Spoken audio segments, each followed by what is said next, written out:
L-Assoċjazzjoni Nazzjonali Maltija tal-Foster Care nedit 3 kotba ġodda għat-tfal li għandhom lan li fihom jikber l-arfin dwar l-qasam tal-foster care f'pajjiżna.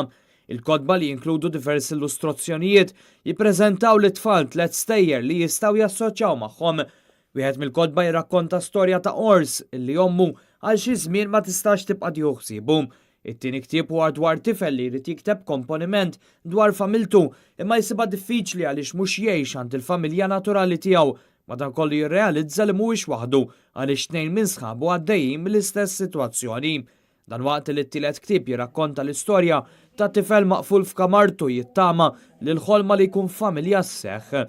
Waqt il-preżentazzjoni ta' dawn il-kodba l-President ta' Malta Mary Louise Colejro Preca ikkwotat studju li juri li 56% ta' tfal li jiġu fostered ta' età żgħira ilestu l-istudji tagħhom. Fid-dawl ta' dan appellat lil Maltin biex jieħdu aktar tfal fih danhom biex iktar tfal jiġu fostered. Innotat li pajjiżi oħra mxew ferm il-qoddim u issa aħna wkoll irridu nagħmlu dan il-pass. Il-kodba huma kofinanzjati mill-fond tal-qdiet volontarji fih dan il-Malta Community Chest Fund u se jitqasmu b'xejn fil-klassijiet tar-raba', il-5 u s-6 sena tal-iskejjel kollha tal-primarja f'Malta u Għawdex. Il-President fisset ruħha onorata u gburija għal dan il-pass li ħadet l-Assoċjazzjoni Nazzjonali Maltija tal-Foster Care li se jħidlu bħala pass proattiv biex jikber is-settur tal-fostering f'Malta.